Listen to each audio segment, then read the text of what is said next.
So today I've got two academics with me, Constance Sommerey from the University of Maastricht and Aurelie Carlier from the same university, University of Maastricht.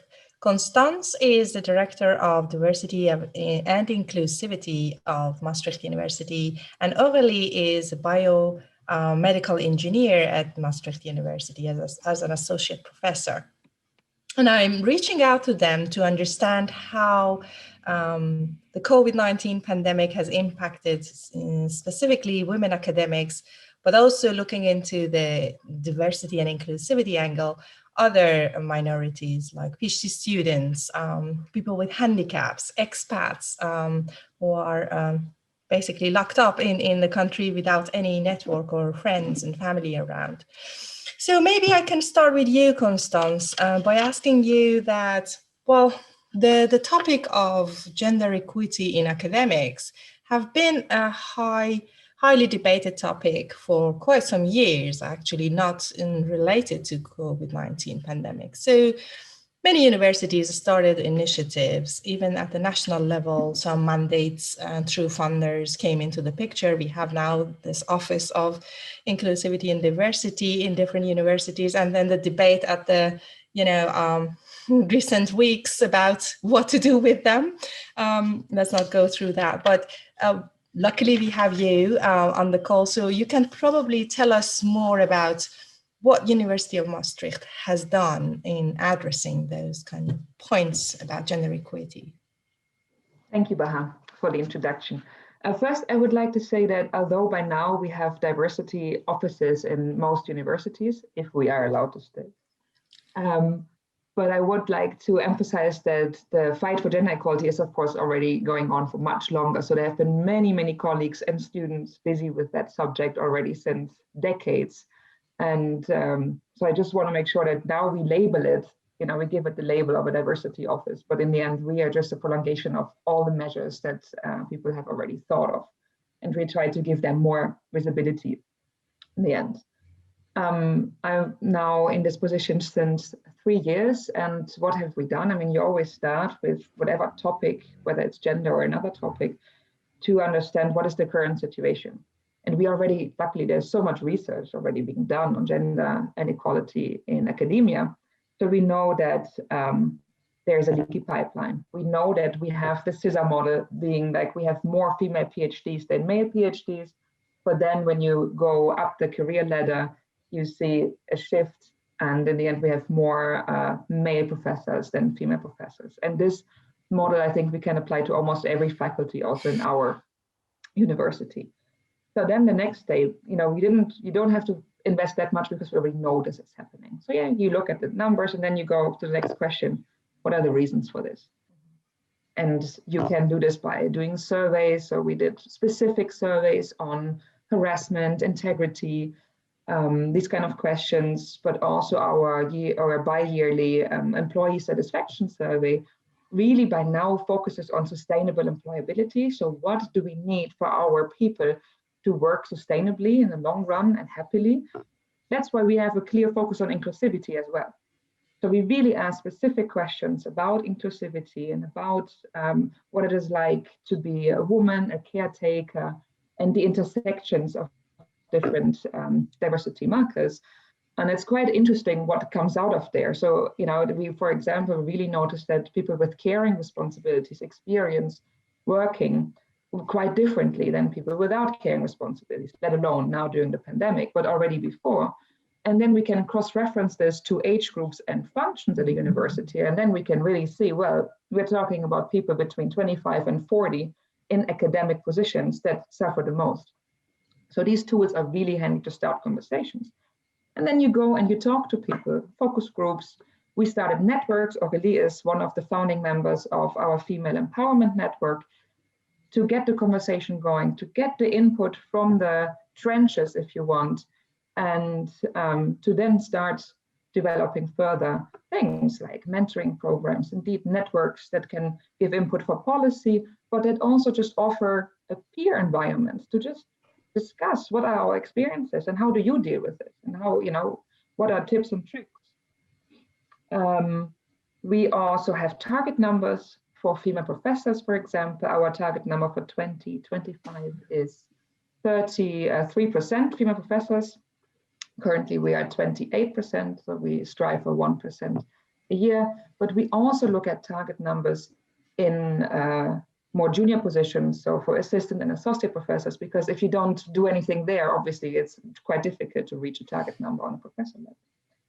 We look into our recruitment processes. We have a tool where people can send their vacancy tags to us, and we look at them. Are they inclusive? Are they attracted to a broad range of people, or only to a certain group of people that is quite narrowly defined? We look into social safety and adapting our complaint procedures and making them more clear and saying what can you expect from them, where can you go with what problem. And we also try to broaden our idea of what is talent. So who is a talent? How do we define that? When we look at a CV, is it only one thing we look at? How do we look at gaps in CV? What kind of questions can we ask?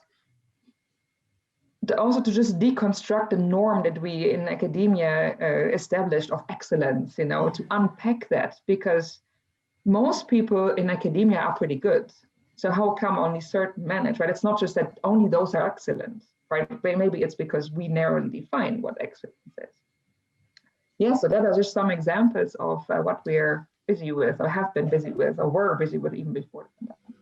Well, these are really brilliant examples. Specifically, the last one about defining excellence was really music to my ears.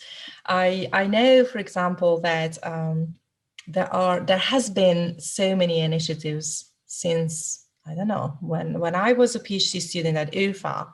On the last year, we started women in our faculty group. And it was really like about, we need some support. I mean, I, for example, was the only, in the history of our faculty, apparently, the only PhD student who got pregnant while she was doing her PhD. And I didn't have much of a help. I mean, nobody could help me. Nobody could direct me to, what are my rights? It took quite some time for me to navigate through this. And also the childcare itself, finding, crash. Does university have one? Nobody knew. Some people would say, oh yeah, we had this like in the 70s and 80s. I don't know whether we still have those kind of contracts. So it's great to hear that there are, these offices are creating a kind of resource material for people who need it, and they can just go there and find. Do you also consider such caring supports for women? You mentioned women in the years of ages of 25 to 40 are being pretty much under pressure, and they are the ones who are penalized most. This is very much similar to what we found on zooming into COVID-19, Elsevier submission analysis, and found that actually this group is being penalized for caring duties, possibly homeschooling, and also taking care of the parents. So are there any plans about, supporting those age group of women? Is it my turn now? Or is it Aurelie's for you, Constance? No, it's for you. Yeah, for the yes. Office of Diversity and Inclusivity. Yes. You hear from the community, and now the survey results. Do they also get some new initiatives? Yeah, so we did multiple things. First of all, we just started our new parents and carers network. So that's also a network for peer support, and exactly the kind of questions we started in a Teams environment. And you can see the questions of experts. What crash did you pick? Why? What are the opening hours? Which crashes are the most flexible ones for our kind of job? So to really exchange information on that, but also for people who care for sick parents or partners or friends or family in the broadest sense, to really exchange ideas. Financial aid that is available is especially interesting for our students who are carers, because we have plenty of students as well. But and further, what we also did, as you will most likely know, there's a new law on partner leave that came into force. Yes. And the law says that you pay around 70% of the salary to the partners who take the leave. And as a university at Maastricht, we decided to pay 100% of the salary. So we top up the difference, because we also know that we need to give this sign to alleviate all the burden that is on the mother and to spread the tasks and to make sure that we as a university also stand for this. How this works out in practice is a different question, because we also do here, and of course, often managers will say, yeah, you want to take that leave and I know where your career ambitions are. You know, these kind of comments.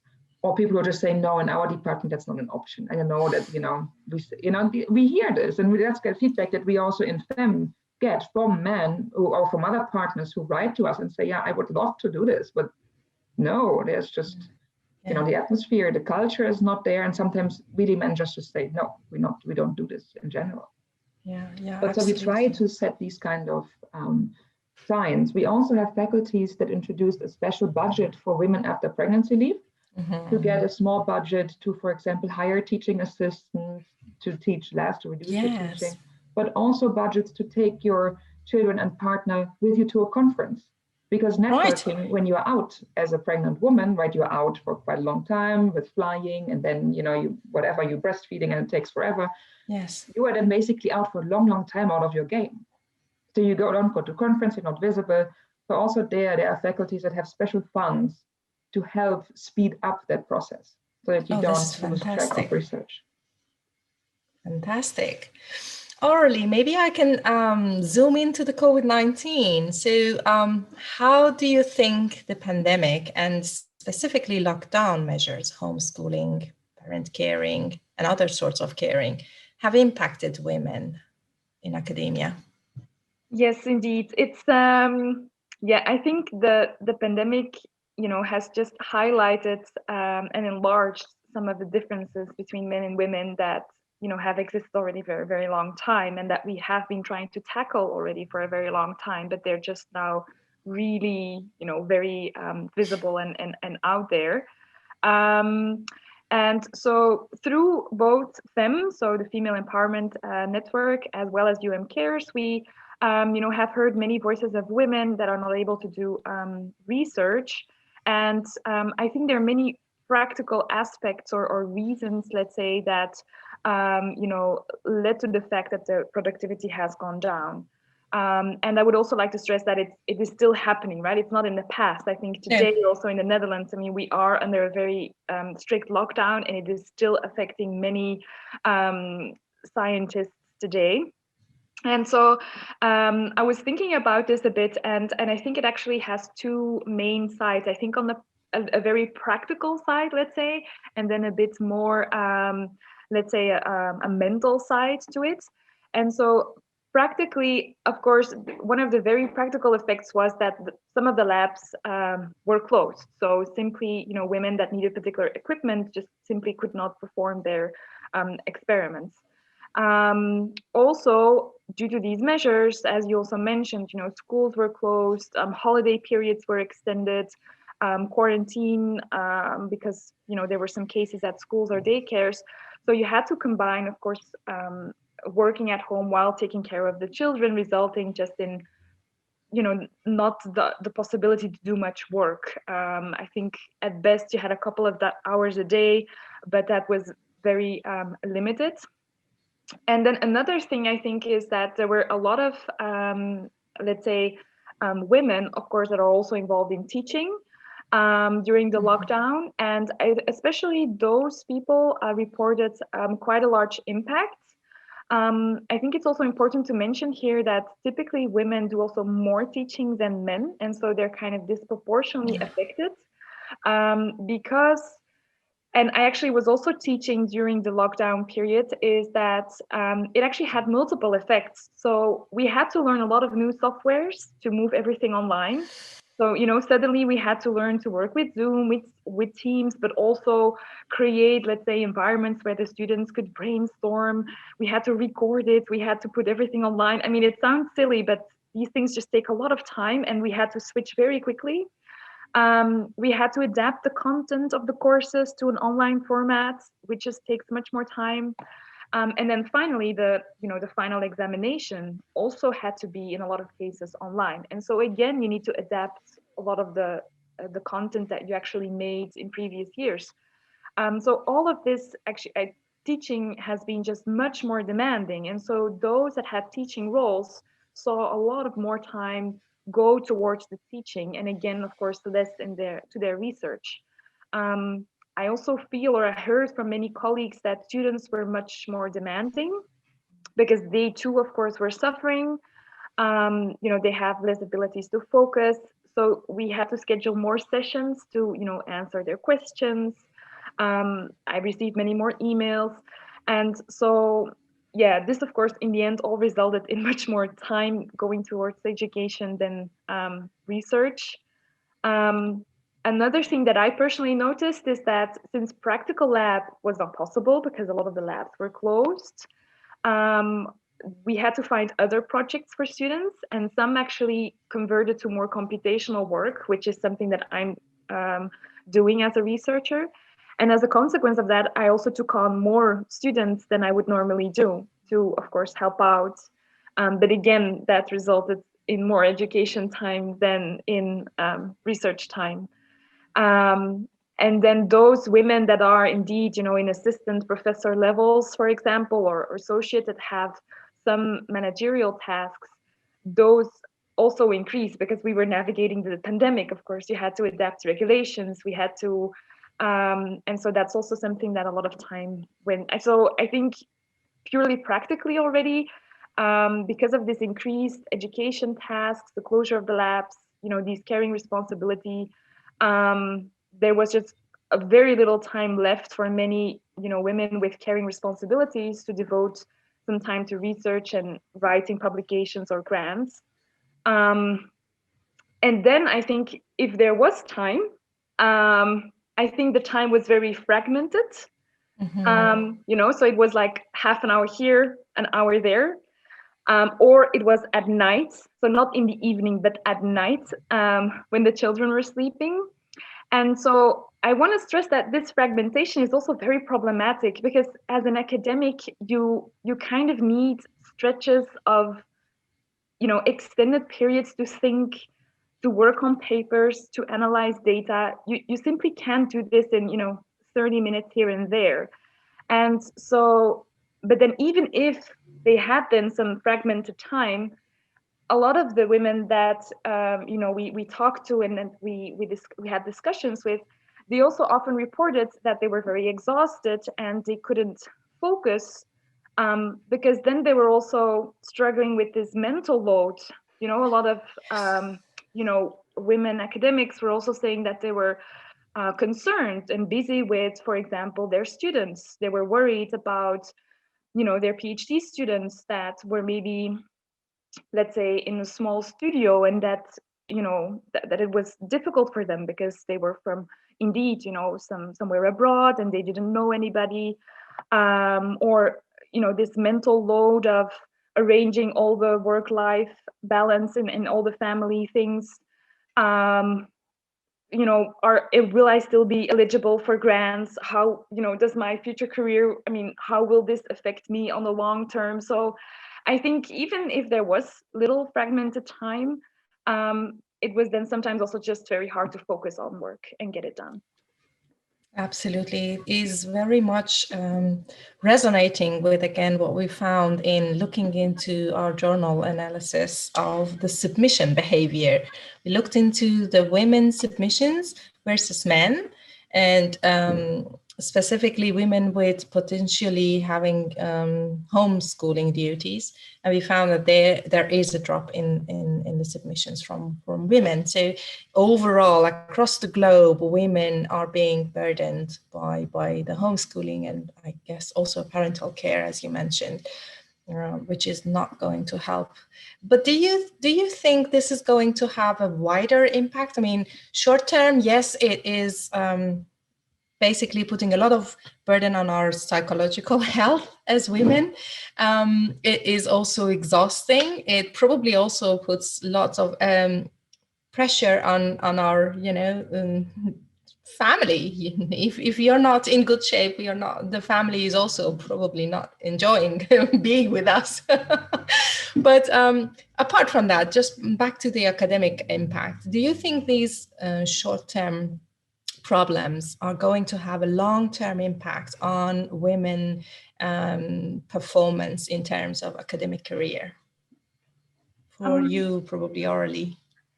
Yeah, so personally, I'm very worried that indeed it will have a long-term effect if just no adequate measures will be taken by the universities and by funding agencies to reverse, let's say, some of the gendered effects of the pandemic. I mean, a lot of these effects, for example, the Matthew effect, where early successes result in future success chances, for example, in funding, publishing, in many of the academic metrics that are used, it has already been demonstrated in the past, repeatedly, that this exists before the pandemic. So the pandemic has just worsened it. And let's just use funding as an example. So funding is important because it influences the size of your lab. Let's say it is important to realize your research ideas, and it's also often used as a metric for how successful you are as an academic.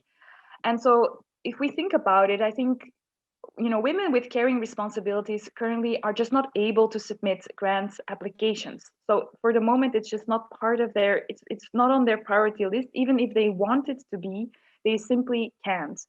So they're not taking part in this competition. And so in the long term, if we just account for the Matthew effect, this potentially, is very likely to have a long-term career impact. But if we continue our reasoning, then once the measures are less strict, at some point we will start resubmitting grant applications, of course. But then, women that had a lot of caring responsibilities, we will have a significant research gap in our CV. We, as you've just also mentioned, we had less time to do research, to supervise researchers. We have submitted less articles. So if grant agencies continue to use the same criteria for success as they have before, which I think also what Constance alluded to is questionable irrespective of the pandemic. So if they also don't scale this relatively, for example, for research time, and if they don't adapt the eligibility criteria, which I think is another very important aspect, because I know many colleagues of mine that, for example, for ERC grants, but also for the talent scheme in NWO, you have certain chances. Let's say you have periods in which you can apply. And so they just, their last chance was, for example, now, then they just couldn't compete. I think if, some of these changes are not, or if no changes are done, then we're just creating a very unlevel playing field in which, women that have caring responsibilities will have to compete for grants with researchers that actually had the time, during a normal working day, in addition to having maybe even extra time in weekends to work on proposals, which is something that is completely, unthinkable. So I think, yes, I think it will have an important effect. And something else, I think, maybe less visible, is that besides the fact that we had reduced time for research and supervision, we also had less time just to read papers. Obviously that also, kind of went all at the bottom of our priority list. To think, it's so essential just to have time to think about, what is my strategy, what is my vision, where do I want to go, to be creative. And what was seen is that a lot of, which typically more, let's say, established male researcher, they actually switched to COVID-related research. So they were able to, take a switch in their research career or apply the tools that they were applying to kill COVID, which is really good. But on the other hand, because this is now a heavily financed field, again, this contributes, of course, to the gender gap, because a lot of women that wanted to take that train, just couldn't. Absolutely. I can certainly second that. That was also the kind of a message that we wanted to convey in our paper, to urge funders and institutions to rethink about their evaluation mechanisms for specifically the pandemic time. And the number of COVID-related papers explosion, say. Eventually, some of them will become publications with high impact. So that would also widen the gap that you just mentioned. Apart from funders, what do you think Aurelie universities can do? What do you expect from University of Maastricht, for example, to help in narrowing this gap? Yeah. Could I maybe just highlight one more, I think, potential impact, which I think is just maybe not so visible. The thing is also that what it also could have a consequence, the fact that women are not involved in COVID-19 research, is the research itself. Yes. In the sense that studies have shown that women are much more likely to include sex as a variable to be examined. Yes. And it's known that COVID-19 affects men and women differently, so we should also study that. And so if there's too few women involved, we're actually looking at this through a very gendered lens. And this actually means that, you know, we might be designing treatment options that are ineffective or even, you know, have adverse effects for women. So I think that's maybe a less recognized effect, but it's also a very important one. A very important one indeed. I remember reading an article on The Lancet a few weeks ago or a month ago, looking into different treatments, vaccines that are now available, and how many of them actually were tested on pregnant women, for example, and a very few. That is not good.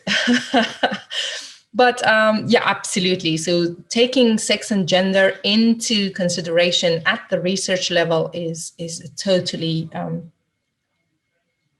big topic that needs its own time and bandwidth to discuss. But back to the COVID-19 and women academics, can you tell us, what do you expect from universities? Yeah, so I think what is very important is actually what the university also was doing already before, what Constance also mentioned before, is that we should just measure it. You know, we cannot make any adequate decisions, let's say, if we don't have the data. So I think it's important that they take measures to get a very clear idea of who is affected, how much, so to get really some very clear idea of what is going on. And then I think they should, you know, set some very specific goals, be very proactive to indeed, for example, change some of the criteria also by which I will be evaluated.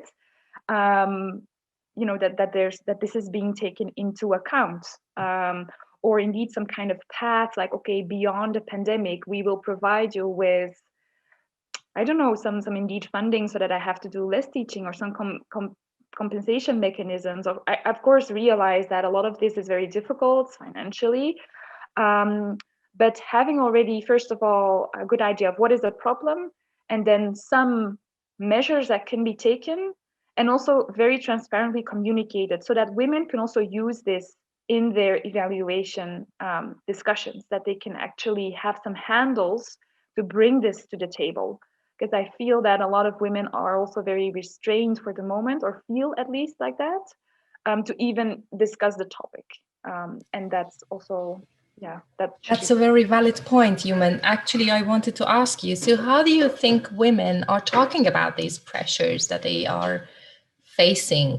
Do they talk about this openly in their faculty meetings, team meetings? Do they make it clear that this is the real norm at home now, or is it still like keeping the face and showing that we are superheroes and we can do it? Shall I go first, Constance, and then you can add on? Is that okay? Yeah, I can give my, let's say, impression that I have, but of course this is not, this is based on some conversations, very anecdotal, let's say. I think among women, and in some of the lunches that we did with them and so on, there we got very candid responses and so on. I think there it was very clear what the effect was. If I look more at my faculty or my research institute, I think there women just buckle up and we just do it. And maybe, but of course this I cannot judge, they do bring it at the table in, indeed, let's say, these kind of annual evaluations or kind of one-on-one conversations. But more broadly, no, that's not very clear or very visible. Constance, maybe you want to add to that? Yeah, also from what I hear anecdotally indeed, is that this is very much also dependent on the environment in which you work and your manager. So I do hear there are some managers who explicitly ask, how are you doing at home? How do you combine it? What is the impact? What can we do to help you? I also know of some of some colleagues in particularly difficult situations where indeed immediately the manager said, okay, well, you don't have to teach now, we will find someone else to do it. So that happens. But I also hear that's one side of the spectrum, but I also hear that people just say, they just send me emails as if nothing is happening, right? I'm just having to do deadlines, and I'm tired of saying in every email, sorry, I have my baby on the lap and the other one is taking apart the house, and sometimes it's very difficult for people. I think for us who are in it, we understand the urgency, but I think it's sometimes very difficult for people who are not in it to see that this is not this is not like, it's fine, we can just, because, even if we in the evening sit down and work, we're exhausted. Yeah. I don't know, everyone who has small children knows I'm thankful for every hour of work that I get, because it is much less work than dealing with the children, as lovable as they are. But also this idea that you could catch up in the evening, it's just not realistic. No. We're just done. And I think the urgency of this and what this means, because we all agree that education has to keep on going. So that's where we, as Aurelie already explained, that's where we put our energy. There's nothing left. There's no energy and no time left. And you can see in the first lockdown, I think this was still more accepted, but I'm now seeing in the second lockdown, no, people, it seemed to have been forgotten. You can really see now things move again like they moved in fall. And yeah, that is scary. And I do think many people are very frustrated. And it's also because if there's no clear statement and vision and some initiatives from the top level, yes, there are statements, right? We all should be lenient and understanding, but it's not that clear how this should be implemented. Right. So everyone is doing their own thing, and some really get it and others just don't. There is a lot needs to be done in that respect then. Now that you're on the call, Constance, I'd like to also ask you, so we discussed at length about the problem that women are facing with small children and family caring duties. But given your role about inclusivity and diversity, can you also tell us a little bit more about, external PhD students, postdocs from other countries, people with disabilities, how the office that you're managing is collecting information about the difficulties they are facing and giving them some help or support during this difficult times? Yes. So first, I also want to say, also anecdotal mostly, some structural collection of information. Those students and staff that are usually vulnerable, if you want to call it like this, or in difficult positions or need extra facilities in order to work or study, are more vulnerable or just as vulnerable now. So we can really see that in most cases it increased. So we really hear stories of isolation, increased anxiety, more difficulties in coping with whatever life situation people are in. So we can just, also from what I hear, we can confirm this. We are a university with more than 50% of our students are international, and more than 40% of our academic staff is international. So indeed, that group is, in our case, also a huge group of people who cannot go home, who are maybe stuck home in their home country, who are maybe stuck there and can't return to Maastricht, whose parents or friends or whoever is sick and they can't go and help. And so we really hear a lot of stories about that, about being isolated here, not being able to reach out to your family, and that takes a huge toll on your ability to study or work. Absolutely.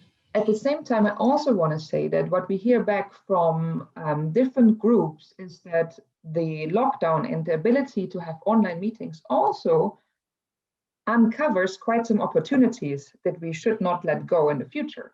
So, for example, students or staff with a disability or chronic illness say that they can manage their disability and chronic illness and the combination of that with work much better, because sometimes it's the environment in which you are in, and So this kind of flexibility, not having to go to work, is appreciated. The same goes for people with caring responsibilities, because suddenly you are able actually to not have to commute, to not have to go anywhere. You can all do it at home, which also, of course, brings boundary issues because it makes it even more difficult to set time for work and time for family.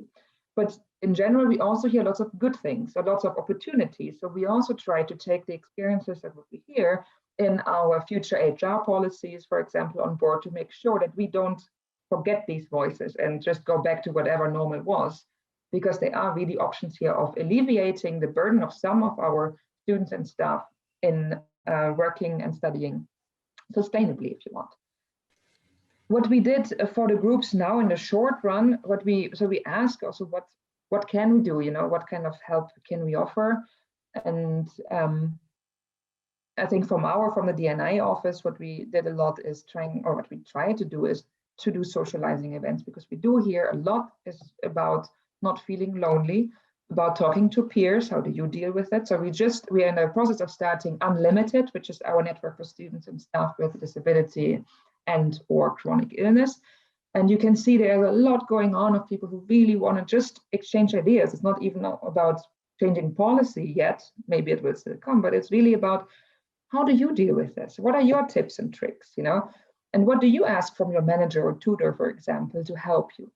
And so we gain lots of information therefore, maybe for policy, but also it is really a cross-fertilization of a group that feels even more isolated under these circumstances. And the same goes for international students. So we had Christmas events or holiday events and diversity days online, speed dating, to really just get people to talk to each other, make friends, maybe find love, we try whatever we can to get people together and talking to each other. Yeah, so I think that has been for us at the moment in the short term, one of the things that we could do. I hope that in the long term, we collect all of the comments and try to see whether we can take these comments on board in long-term policy development. It's great that you're not only listening to them, but also facilitating something to help them to cope with the situation. And I fully agree with you. The pandemic proved to us that we can be more inclusive. And these Zoom meetings are a good example. In the past, if the meeting had a Zoom meeting link for people who wouldn't be able to join, still you could, as someone who joined the Zoom meeting, you could feel like, oh, but the ones who are physically available have a higher chance to talk than me who's like joining through Zoom. And now everyone is more or less equal. So I'm hoping that this kind of inclusivity that we learned here will stay with us and we can take it to the new norm in whatever shape and form possible. And thank you so much. Can I add something to that? One point yes, that please. also touches on Aurelie's point, what you make before. The online environment gives us the opportunity to include much more voices also in our research, because people don't have to travel to come, right? People don't have to commute to come. Even time difference doesn't matter anymore, to a certain extent. But we can really get so also in teaching or in research, right? But the opportunity to include so many more voices spontaneously. Now, if you just ask someone in China, do you want to join for a 2-hour lecture? That's not the same thing as it was a year ago. Right now, it's just like, yeah, sure. Send me the Zoom link. And the opportunities that this offers to get more diverse perspectives in our classrooms and in our research, it's really truly amazing. And I hope that we use it now and that we will continue to use it in the future. Yeah, absolutely. I cannot agree more with that. Is there anything else that you want to add before we conclude this call? Aurelie. Yeah, maybe one final thing. I think the pandemic has, let's say, shed light on many aspects in academia. I think it has really shown very clearly how caring responsibilities can affect your work. And I just hope that, once this is all over and that we have time also to reflect on this and so on, that we indeed just learn a lot of lessons from this experience, and that we take what was good, let's say, that we continue with that. I don't think we should go back to the normal what was. I think we should go to a better normal. and that we can also use this to accelerate some of the ongoing discussions that we already had before the pandemic regarding, for example, how we evaluate success, what is the definition of an excellent academic, so that we can put this in a different perspective, and that we can go really for funding, publication, for the whole scholarship, for a better playing field for everybody in that sense. Because we talked about gender here, but of course we have also other minorities. We didn't discuss them, but they also suffer in different ways, and do not get equal chances either. Absolutely, absolutely. Constance, anything you want to add? No, I'm happy. Thank you. Thank you so much. Thank you. It was really a pleasure for me to hear from your points of view how we could improve this entire situation, not only for women, but also for all sorts of minorities in academia. Thank you.